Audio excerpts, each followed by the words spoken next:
Digo, Teresa. Ha llegado la hora de la genética. Ha llegado la hora de cambiar de tercio completamente. Sí, y de hablar de lo único de lo que sabemos hablar las de génica, que es de genética. Genética. Como si eso fuera poco. No. Es monotemático, eso sí. Si a vosotros nos importa que hablemos siempre de lo mismo, nosotras encantadas. No, porque oye, la genética es importante. Es importante. Yo creo que a todos los niveles de... Yo últimamente, como ponéis en diferentes posts de genética, pues alguno me leo. Los que no están en lo que están en castellano. Sí. Los otros, desgraciadamente, siempre será mi asignatura pendiente del inglés, no los puedo leer. Pero los que están en castellano sí los suelo leer, y la verdad es que es muy interesante. Tenéis posts en... Quien quiera, y lo digo desde aquí, quien quiera... saber más de genética, no solamente de genética referente a enfermedad celíaca, sino referente a todo tipo de temas, entrar en el Facebook de Genética, que ahí tenéis un mogollón de temas. Lo que queráis, sí, además es que te das cuenta siguiéndolas, ¿no?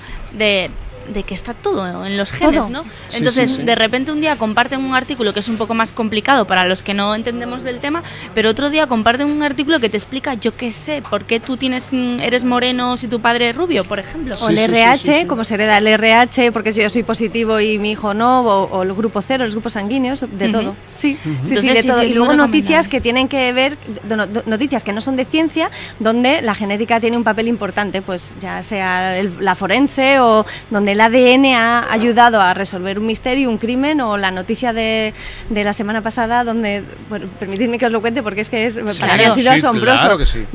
Un matrimonio ha ido a un matrimonio que no podía tener hijos y ha ido a una clínica de fertilidad a hacerse algunos estudios para ver cuál era la causa de que no podían tener hijos. Le han hecho estudios genéticos y han visto que la coincidencia de que nacieran el mismo día y la coincidencia de que se parecieran físicamente era porque son mellizos. Y no pueden tener hijos. Evidentemente. No solo no pueden tener hijos, sino que está penado por la ley el incesto en ese estado y entonces ya no pueden ser matrimonio. O sea, es una historia totalmente rocambolesca donde la genética ayuda, le da luz a ciertas situaciones. Tus padres tuvieron un accidente y les dieron en adopción al nacer y cada uno se fue a vivir a una casa y no sabían que existía el otro. Se conocieron, se cayeron bien, se enamoraron y se casaron.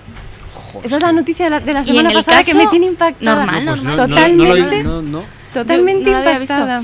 Pero en el caso de que no lo hubieran descubierto, ¿habrían podido, físicamente podrían haber tenido hijos? Físicamente sí, pero comparten la mitad de la genética. O sea, ¿habrían salido? Con alguna enfermedad recesiva, seguro. Hemos aprendido que no podemos tener hijos con nuestros hermanos. A veces vienen al laboratorio para preguntarnos si hay una pareja que son primos o que tienen algún tipo de consanguinidad, para preguntarnos qué posibilidad tienen de tener algún hijo con alguna enfermedad. Eso es una pregunta habitual del laboratorio. Pero hermanos, nunca pensé que hermanos iba a llegar la situación. Y mellizos además, ¿no? O sea, que realmente físicamente se parecían. Se parecían, sí, les parecía anecdótico a ellos, que se parecieran físicamente y que hubieran nacido el mismo día. Es que eran mellizos. Es curioso. Es muy llamativo. Noticias como esta no hay todos los días, gracias a Dios, o sea que... Sí. Pero bueno, es el tipo de noticias que se pueden encontrar en el Facebook. En las redes sociales. Yo tengo una pregunta para ti, porque como la gente ya conoce a Teresa... Y a Eva también, pero en este caso tenemos a Teresa, pues... Me mandan una pregunta que a ver si la puedo leer, ¿vale? Es una chica que sospecha desde hace tiempo que puede ser celíaca porque tiene unos síntomas pues compatibles. Los anticuerpos son negativos, entonces su médico le dice que descarta la celiaquía. Sin embargo, por la razón que sea, consigue una prueba genética, ¿vale? Y le sale el halotipo HLA DR5 DR7 half DQ2. Sí. Alelos detectados DQA 105, DQB 10301, DRB 111. Sí. Del halotipo HLA DR7 DQ2 half DQ2, alelos detectados. Es que esto es como si estuviese hablando en chino. Pues yo lo me he mismo. perdido ya, ¿eh? Yo sí. Pero lo mejor es que ella lo está siguiendo. Sí, totalmente. DQA 102, DQB 102, DRB 107. Dice, no entiendo nada de esta lectura, ya somos varios. Yo por hacer el chascarrillo total, yo diría hundido. Agua. No, yo hundido. Yo pongo hundido. Me dice que bueno, que qué significa todo esto, que si puede ser celíaca, si no, si lo puede descartar, si... No lo puede descartar. tiene la genética compatible con enfermedad celíaca porque tiene HALF-DQ2. Y lo importante de este caso, además lo tiene los dos alelos, o sea, por las dos vías de su madre y de su padre. Lo ha recibido 2 veces, además. O sea, que el riesgo sería mayor. Los riesgos no se cuantifican. Vale, no. El riesgo no se cuantifica. El caso es que tiene riesgo. Tiene un riesgo bajo, pero tiene riesgo. O sea, que no se puede descartar la enfermedad celíaca. Ella tiene riesgo. Lo que te quería comentar sobre su caso en concreto es que es muy importante detectar el HALF-DQ2. Porque hay algunos sitios donde solo buscan DQ8 y DQ2 y en este caso a ella le saldría negativo. Claro. Le saldría que no es celíaca, que no lo puede ser y se descartaría la posibilidad.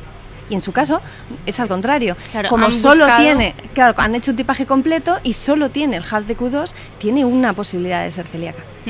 O sea que es muy importante hacer un buen estudio genético, porque un estudio genético completo me refiero, porque hay veces que si no se busca el HALF-DQ2 puede pasar desapercibido y en su caso en concreto le daría un resultado completamente erróneo. Claro, y en el caso, porque sabemos que pues que va avanzando todo, hace unos años solo se estudiaba el DQ2 y el DQ8, en el caso de que, claro, hace 20 años o 25 años te hacen un estudio genético, solo buscan el DQ2, solo buscan el DQ8, pero tu hija, estoy hablando además de mi padre, tu hija es celíaca, quizás haya que volver a repetir esa prueba genética, ¿no?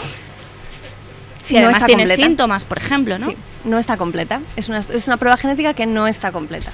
Y si tienes síntomas, si tienes familiares celíacos y no te han buscado todos los haplotipos posibles, a lo mejor sí. Habría que investigar ahí un poquito. Eso de hace 25 años ahora. Y de ahora dentro de 25 años, a lo mejor se descubre que hay otro DQ asociado. En los congresos de genética, de enfermedad celíaca, ya he visto 2 veces 2 pósters donde el DQ9 está asociado. Encuentran cierta asociación a enfermedad celíaca. El que tenga el estudio genético completo hecho y ya le hayan detectado el DQ9, no hace falta que se vuelva a analizar. El que solo tenga analizado el DQ2 y el DQ8 es que no lo tiene completo. Es lo que ha dicho antes el doctor Isasi. Sí. Efectivamente, con el tiempo nos damos cuenta de que todos esos dogmas que están totalmente afianzados en la comunidad científica, pues se van quedando atrás porque aparecen otros que realmente con la investigación y con las nuevas perspectivas pues realmente echan atrás. Es que la ciencia es así, o sea, es que está avanzando constantemente, no hay dogmas establecidos, constantemente hay que actualizarse y hay nuevos descubrimientos y hay que adaptarse a ellos. Sí, efectivamente. Entonces, si estamos hablando ya del HALF-DQ2, en unos años se empieza a hablar del DQ9, a lo mejor. Primero tiene que justificarse. Exacto, y demostrarse la asociación en muchos estudios científicos, por supuesto, pero yo ya lo he visto 2 veces. Podríamos hablar de que más del 1% de la población podría ser celíaca, ¿no? Podría ser. O sea, no lo sé. Podría ser. O sea, quiero decir, hay más posibilidades, ¿no? Cuantas más personas haya con predisposición genética, hay más posibilidades de que se desarrolle la enfermedad, sí. Personas sin predisposición genética, claro, es que nos lo explica muy bien. Entonces estoy haciendo la pregunta y ya sé la respuesta. Pero es una pregunta que nos ha llegado esta mañana, ¿no? Decían, si no tengo predisposición genética, ¿puedo ser celíaca? Depende de lo que te han hecho, ¿no? Si no tienes claro, justamente. Si el estudio genético está completo y pone que no tienes predisposición genética, se descarta la enfermedad celíaca en un 99% de posibilidades. Nosotros tenemos más de 5.000 pacientes ya analizados y tenemos dos pacientes con genética negativa que sí son celíacos. O sea, en nuestro caso y nuestros datos que tenemos... ¿Pero que son celíacos o son sensibles? Celíacos. Son celíacos. En nuestra historia y los datos que nosotros disponemos en el laboratorio, ese 1% no es tal, es menor, es un número más bajo. Claro. Pero bueno, la bibliografía científica de la literatura dice que el 1% de los celíacos pueden tener la genética negativa. Y en esos 2 casos, ¿no? De esas 2 personas con genética negativa, pero con diagnóstico de celiaquía, quizás es que el gen que estamos buscando no lo hemos encontrado todavía, el que determinaría de alguna manera que esa persona es celíaca. Sí, esa persona es celíaca por alguna causa que puede ser genética, pero no está asociada a los genes HLA que tenemos estandarizados para analizar. Pero eso, que esas dos personas sean celíacas y tengan la genética negativa, no significa que el resultado genético no sea válido, claro. sino simplemente lo que estamos haciendo en la Sociedad Española de Enfermedad Celíaca es, nosotros tenemos 2 casos, el hospital clínico tiene no sé cuántos, el otro hospital tiene no sé cuántos, y en total reunimos 9 casos. Vamos a ponerlos todos en común y vamos a analizar qué pasa con ellos, ¿no? ¿Cuál es la causa en estos pacientes en concreto de qué es lo que está ocurriendo? O sea, que a nosotros nos aporta mucha claro. información esos pacientes en concreto, pero claro. eso no significa que el resto de los análisis no sean válidos, ni que el 99% de los que se han descartado estén mal descartados, no, es otra cosa. Esto nos da una información extra, un grupo de población muy pequeñito, pero un grupo de población muy importante para analizar otras causas posibles que no se hayan descubierto todavía, por lo que claro. estábamos contando antes, porque la ciencia tiene que avanzar constantemente y hay que estar investigando todo el rato. O sea que podríamos decir que la prueba genética, si sale positiva, o sea, si tenemos genética compatible, tenemos riesgo de desarrollar enfermedad celíaca. Si es negativa, podemos descartarla no al 100%, 99%. Es decir, quizás te hacen las pruebas, o sea, te buscan el DQ2, el DQ8 y el HALF-DQ2, es todo negativo, pero hay una ínfima posibilidad, ¿no? La literatura científica dice que el 1%, nuestros datos dicen que menos. El 1 por 1000, o sea, mucho menos. Vale, ya hemos aprendido una cosa más.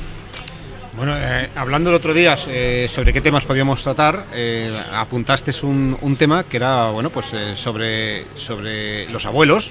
Los abuelos que tienen un nieto que es celíaco y al cabo de 2 años descubren que ellos también son celíacos.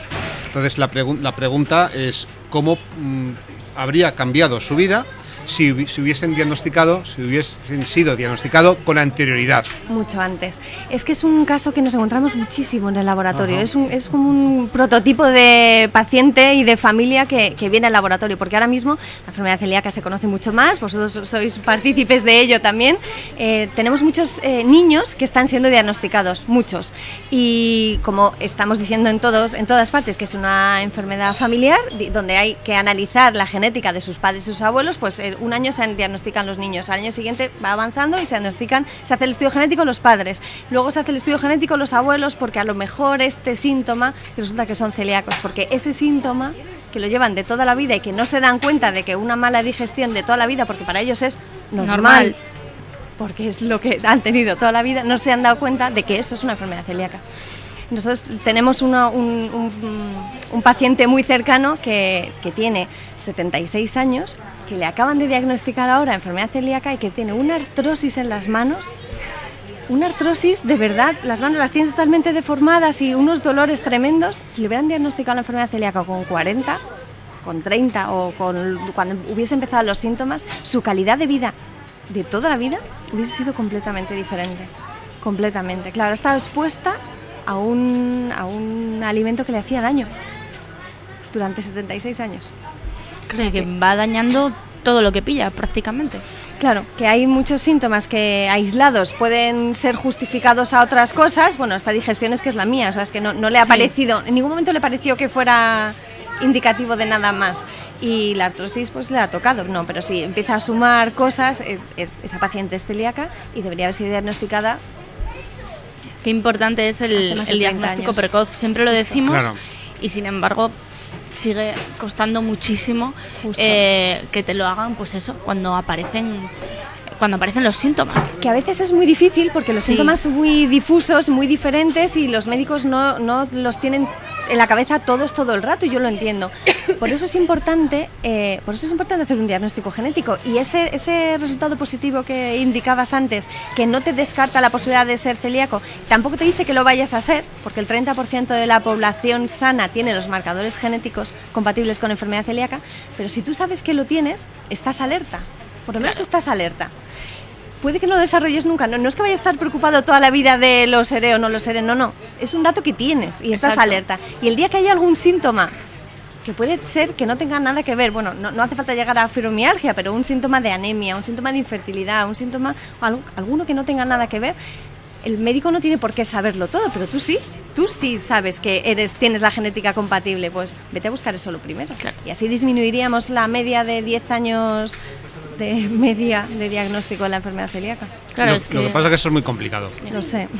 Eso es muy complicado. O sea, teóricamente está estupendo y entonces nosotros lo interiorizamos y sabemos de qué va porque estamos en este tema, ¿no? Porque además estamos pues, constantemente hablando de esto, ¿no? Pero yo estoy totalmente de acuerdo, o sea, vamos, pero seguro que si estuviéramos hablando de otros temas distintos, por ejemplo de infarto, ¿no? El tema de prevención de infarto.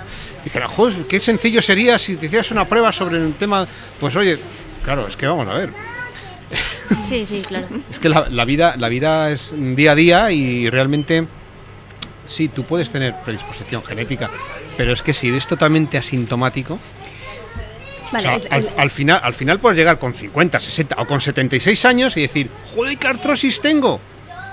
Pero estoy de acuerdo contigo, que no nos podemos hacer un estudio de todo para intentar tener la información posible y prevenirlo todo, pero sí por familias. En mi familia se han muerto varias personas de infarto, voy a analizarme eso. Claro. En mi familia hay varios casos de cáncer, voy a analizarme eso. En mi familia hay muchos celíacos, voy a analizarme eso. No hace falta que nos analicemos todo de todas las enfermedades, pero sí por historia familiar. ¿Pero tú crees que hay una consciencia real a decir, si en mi familia hay mucha gente que tienen, por ejemplo, Alzheimer, ¿no? Alzheimer.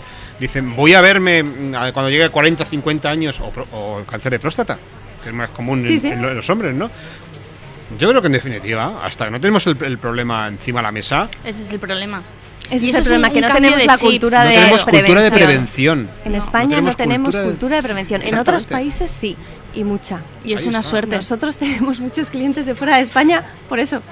Porque en otros países es mucho más fácil, no hace falta explicarlo, la gente sabe cuáles son las ventajas de prevenir, pero hasta macroeconómicamente es mucho más barato para la administración prevenir una enfermedad que tener a alguien... Mira, aquí vamos al médico cuando tiene más remedio. Cuando ya estamos malos, ¿verdad? Voy a ir al médico, porque ya, es que si no voy al médico... Y además voy a ir al médico que me dé algo, me dé algo. Sí, por favor. No, vas al médico cuando no tienes más remedio, pero cuando te pasa algo vas a la farmacia. Oye, que me duele la cabeza. Oye, pero estamos muy acostumbrados a eso y luego es cuando ves estas campañas de no te automediques, porque la gente lo hace. Porque es que dices, ya está, me duele un poco esto, seguro que es tal y cual. Lo que tú dices, síntomas que tienes totalmente interiorizados y dices, pues yo por las mañanas me levanto así porque me levantaba así toda la vida. Es una constante y yo creo que encima, cuando tienes en el caso de los celíacos, ¿no? Cuando tienes a alguien en la familia que es celíaco, te acusan de que solo ves celíacos. Sí. O sea, y es como, mira, yo paso ya, o sea, hacer lo que queráis, comer lo que os dé la gana, no me escuchéis, pero es porque realmente tenemos esa información y sabemos leer esos síntomas. Y es que encima tienes papeletas porque tienes un hermano, una prima, un cuñado, ¿no? Etcétera, celíaco. ¿Por qué cuesta tanto? Porque nos da miedo quizás el resultado de decir, a ver si lo voy a ser. Sí, no me lo digas y no lo quiero pensar porque a mí me gusta mucho el pan. No vaya a ser que me lo quiten. Perdona. Sí. Lo que tienes que hacer es prevenir alguna enfermedad crónica para toda la vida y mejorar tu calidad de vida. ¿Qué me estás contando? ¿Qué tiene que ver una cosa con la otra? No lo ven. No hay cultura de prevención. ¿Y sabes lo que pasa también, sobre todo en los abuelos? Que ¿cómo me va a hacer daño la comida? ¿Cómo me va a hacer daño la comida? Pan de pueblo con lo maravilloso que es, esto es natural. No entienden el concepto que a lo mejor un trozo de pan puede ser veneno puro. No terminan de entenderlo. Tanto es así que eso me ha pasado a mí. Cuando a mi hija le diagnosticaron enfermedad celíaca, pues resulta que mi madre diciendo, oye, que no puede comer pan, y le dio pan. Y digo, mamá, ¿qué te estoy diciendo que no le das pan? Esto muy al principio, ¿vale? Muy al principio. Dice, no, si es un poquito. Claro. Diciéndome, no le doy una barra a la niña, pero por un poquito, y me lo discutía. Digo, vamos a ver, pero un poquito, digo, no, que no es un poquito, que es nada, es cero. No terminaba, y yo creo que a día de hoy todavía no lo termino de entender. No, sí que es verdad que la gente mayor pues igual le cuesta un poquito más, ¿no? Y además que para ellos el pan ha sido básico en su alimentación, o sea, no había otra cosa, había pan. Entonces, pues tiene que costar, ¿no? Decir, pues es que mi nieto, yo me acuerdo de mi abuela, cuando la madre de mi padre, cuando le dijeron que su nieta era celíaca y que tenía que comer sin gluten, me decía, pero para toda la vida. Y mi tía, me acuerdo de escucharla decir, no, esto es hasta septiembre nada más, para ver si tal, y luego la pobrecita se murió en septiembre y se quedó pues pensando que su nieta tenía que hacer dieta a 3 meses, ¿no? Pero yo creo que sí, que a la gente mayor le cuesta mucho, y que a una persona mayor de repente le digan, el pan se acabó. Es complicado. Bueno, a las personas mayores cuestan los cambios y entonces, claro, un cambio y una idea preconcebida de toda la vida de que la alimentación es sana porque hay que comer, le tiene que costar más todavía. Pero es verdad que hay, por eso está la labor de los hijos y los nietos, que en este caso aportamos, además de mucho conocimiento, porque ahora está muy en boga y todos conocemos mucho más, pues somos los que tenemos que ayudarles a ellos, a que no hace falta esperar a los 76 años para que te diagnostiquen una enfermedad celíaca. ¿Y diagnosticáis muchos abuelos? Sí, diagnosticamos muchos abuelos de niños celíacos, de verdad. O sea, diagnosticamos muchos. El prototipo de familia es el niño que ya es celíaco, el hermanito nuevo, que viene antes de que le den nada de gluten para ver si tiene predisposición o no, que es a mí me encanta esta familia, claro, porque es el momento perfecto para saberlo, porque si no, si la genética es negativa y no tiene ningún riesgo, los padres se olvidan completamente, se olvidan ya, pero para el resto de la vida, con lo cual perfecto. Y si tiene riesgo, bueno, en esa familia ya se sabe que ese dato me lo voy a guardar aquí para el momento que salga algún síntoma, por si acaso hace falta. Ese es un modelo de familia, de paciente fantástico que solemos tener, y el otro en número en volumen de pacientes es los abuelos de niños celíacos que mis hijos me están diciendo desde hace tiempo que estos síntomas que yo tengo no son normales. Vengo aquí para que se callen. La mayoría. ¿Y qué te dicen cuando les das el resultado y dices, bueno, creemos, ¿no? A veces algunos están más concienciados porque ya han visto a su nieto mejorar sus síntomas cambiando la alimentación, y entonces están un poquito más predispuestos. Yo creo que en el fondo los que vienen y llegan a hacerse la prueba es porque ya están preparados mentalmente para asumir el resultado. Es posible que haya muchos que no vengan. O sea, es posible que haya mucho que lo que dices tú de vemos celiaquía en todas partes y rechazamos que nos lo recomienden, y debe haber muchos abuelos que no vienen porque no quieren que les quiten el pan. No, que son reacios, que no quieren, entonces, quieren saberlo. Claro, además, los que vienen son porque ya saben que les va a mejorar y están un poquito más predispuestos. Sí, es lo típico, ¿no? Que llegan ahí como diciendo, esto seguro que no, pero por si acaso, que en realidad estás pensando, bueno, pues mira, si es esto ya lo conozco. Pero sí, yo creo que sigue costando, y que no sé, hasta que no te ves realmente mal, que no tienes calidad de vida, no buscas la respuesta quizás en la celiaquía, ¿no? Porque la celiaquía, en cuanto retiras el gluten, empiezas a mejorar, y que luego muchas veces, no siempre, pero muchas veces son síntomas, entre comillas, llevaderos, ¿no? Pues estoy cansado, pues hoy me encuentro mejor, pues tal, y bueno, pues es algo normal y ya está. Y hasta que realmente no estás hundido de decir no puedo con mi vida, ¿no? Es cuando buscas la solución, que encima en este caso es muy tarde. Claro. Es muy tarde. Es que es muy tarde. Sí, realmente si hubiese habido un diagnóstico precoz en cuanto a esto, la calidad de vida en esta edad ya de vejez, de madurez, pues evidentemente hubiese sido mucho mejor. Y eso de la artrosis además es muy común. Es muy común. Muy común. Pues abuelos con artrosis y nietos celíacos. Muy común. Que lo miren un poquito. Apuntado. Sí, y los médicos en adultos, ¿no? En este tipo de casos, ¿son reacios a pedir esas pruebas genéticas o dicen, oye, tienes un nieto, míratelo? Yo creo que los médicos no le preguntan si su nieto es celíaco. O sea, eso lo tienen que decir, lo recomiendan los pediatras. O sea, claro. El pediatra le dice a la madre, el pediatra que sabe y que hace las cosas bien, le debería recomendar a la madre que se hicieran un estudio todos. Pero el geriatra o el médico de familia que ve al abuelo solo, a menos que el abuelo se lo diga, que a lo mejor no es un tema que tenga en la cabeza todo el rato, yo creo que no. Vamos, la experiencia que nosotros tenemos es que no lo recomiendan.